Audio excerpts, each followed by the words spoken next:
Are you brave enough for this minty challenge? Yes, I'm talking about growing mints. I'm ready to share some minty fresh tips on growing your own green paradise and avoid epic battles against this very invasive plant. Let's talk about mint, this aromatic herb with a name straight out of a myth.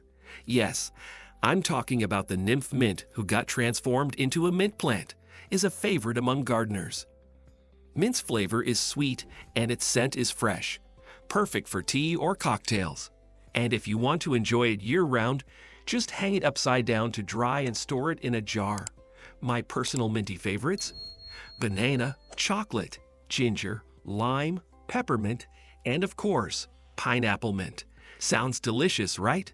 But here's a minty tip. Avoid planting different mint varieties together. They might mix up their flavors and scents, and trust me, that's one garden drama you don't need. I once planted mint directly in my garden, and it took over like an overenthusiastic houseguest. The roots spread like they were auditioning for a role in an underground horror film. So keep mint in containers or isolated spots to avoid a mint invasion. Mint loves a sunny spot, but thrives in partial shade if you live in a hot climate. Feed it with organic fertilizer when spring rolls around and water it regularly, just enough to keep it moist but not waterlogged. And here's a handy trick. Stick your finger into the soil to check if it's dry. If it's dry, it's time to water. If it's not, you're good to go.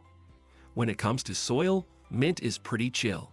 It's happy with any well-draining, rich soil. You can mix your own or buy premixed from the garden center. If you're growing it indoors, ensure good drainage and use slow-release fertilizer. Mulching helps too. It keeps the soil moist and weeds at bay. Pest control? Skip the chemicals. We don't want pesticide residue in our minty mojitos. If pests like aphids or mites show up, a strong jet of water usually does the trick. For heavier infestations, try insecticides with imidacloprid. And for a natural approach, nematodes are great. Just mix them with water and apply around your plants. Pruning is key. Mint grows like it's on a mission to take over the world, so trim it back regularly.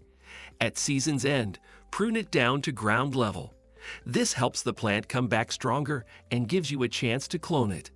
Simply cut a stem, stick it in water, and watch it grow roots in about a week. Mint in pots should be solo. No sharing with other plants.